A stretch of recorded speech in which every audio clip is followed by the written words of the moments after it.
Okay, so let's talk about something that I know you guys are curious about because I was curious about it too.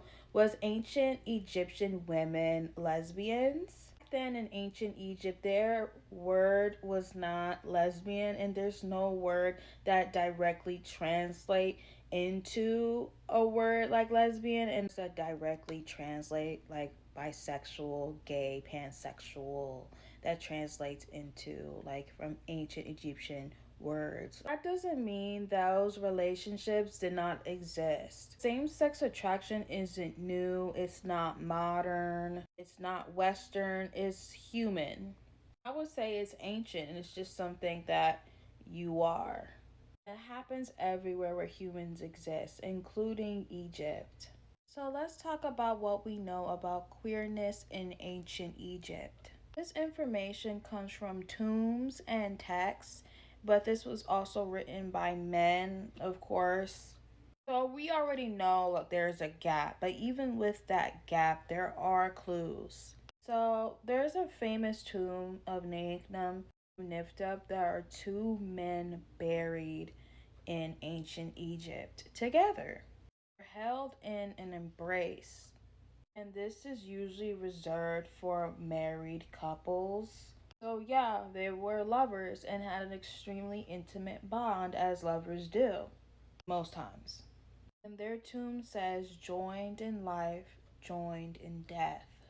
So we know that love between men existed and wasn't necessarily condemned. But then when it comes to women, the records are quieter, but doesn't mean it didn't exist. Ancient Egyptian women, especially priestesses or goddesses like Hathor or Isis, often lived in an all female spiritual spaces. These were sacred, closed off environments where women could experience deep and even romantic connections in these spaces. There are also texts referring to women who refuse men or just prefer the company of a woman. And we even see magical papyri pertaining to women in spells, fantasizing or even pleasuring themselves in some cases, and also involving other women. Why did these stories go silent? Like, why isn't this just known information? Like, why do most people just think, oh, they were just hetero and that was pretty much it? Good for you if you didn't think that way, though.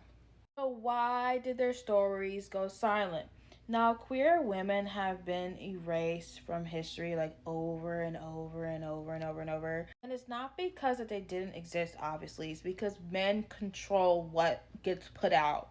Tomb carvings, the legal records, the stories that get passed down.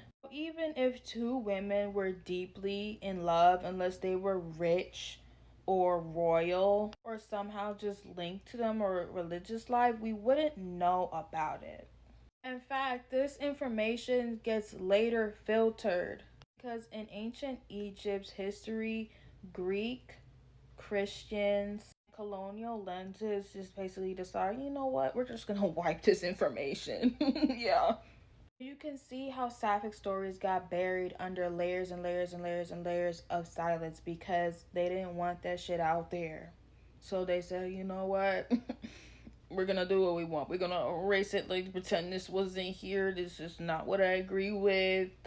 No. And especially if people at the time in ancient Egypt didn't feel like it was relevant, like, okay, two women in ancient Egypt, they're regular women, oh, they're lesbians, we don't care.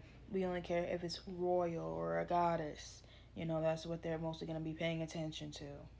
But yeah, love between women existed. There is emotional, romantic, spiritual, sexual. It's real just like today. So yeah. So don't let anyone tell you that queerness did not exist in ancient Egyptian times because it def did. And even if the records of this is rare, like their legacy and their energy, at least to me, is still felt. They existed. This was an art. This was in their sisterhoods. But like I was saying, most Egyptian texts were written by men, right? For men. That means most women's stories just didn't get recorded with the same detail or passion, even when women were powerful at the time, like queens or priestesses. Their relationship with other women was not considered important enough for them to be like, yeah, let's record every single action. They just didn't care about that shit really like that. Unless they were giving birth, getting married, or in some type of political drama. Inner lives were ignored and no one really bothered to write about it. Even if they did, hey, it's possible. I never said it wasn't possible. Even if they did, it just did not survive because of colonization, censorship, and conquests. But there was temples and sanctuaries in ancient Egypt where women would be at. These women would live together and they would serve these women, priestesses, goddesses like Hathor, Isis, and Bazet. These weren't just religious jobs. These women are part of a community, like away from the control of these men breathing down their necks. This is their time to be around other women and just kind of like chill out in a way. So this is where in these spaces, these deep, emotional, and perhaps, like I said, romantic connections can form. And also, these women consider this to be like a sacred bond, like, with sisterhood. Women consider this to be powerful. And Hathor is a goddess of love, music, pleasure, and intoxication. So there we go. But there are some magical papyri where it contains magical spells about women with these surviving texts that exist. These erotic spells would be where women would express desire for other women. Do not mention men at all. They describe wanting another woman's presence, affection, their touch. There are even poems with vague pronouns that can also just go either way. Some were likely directed to men, but others are just like ambiguous, I would say. Because once again, same sex love was not criminalized, so no one felt the need to be like, hey, I'm gay, or that would even exist back then, or some word to come up with it, or just to clarify like anything of that sort. They didn't feel the need to sit there and clarify anything with anybody, or even felt the need to hide it, because ancient Egyptian religion is very fluid. And their gods even reflected that. You even have gods who can switch their genders, gods who gave birth to themselves, gods who can have dual forms. Even Isis, the mother goddess, has a myth.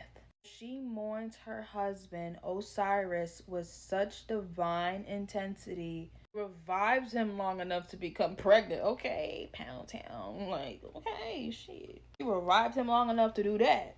But yeah, that's powerful. That's love energy. Ending time, gender, and love itself.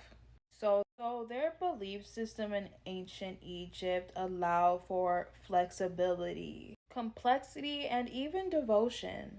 Going back when ancient Egypt was colonized first by the Greeks, then the Romans and European Christians after that, their culture was rewritten. Greeks brought their own norms, Romans imposed new systems, and Christian empires labeled anything non hetero as sinful. So there we go. Also, colonial archaeologists twisted what they saw to fit their own morality, so that's weird as fuck. But yeah, they change history because they're weird. If there were scrolls, like a lot of them, I'm saying, of women loving women, even carvings, poems, or art, were either burned, put away in private collections, or misinterpreted. Violence around queer women in ancient Egypt isn't natural. It's just straight up historical violence. So, was there lesbians in ancient Egypt? Yes. Did they call themselves lesbians? No. Because in ancient Egypt, there is no term that translates into lesbian. Yes, women loved women in ancient Egypt. They just didn't have a specific word for it. Then ritual spaces, sacred sisterhoods, through spell work, even in poetic clues, we see echoes of that love.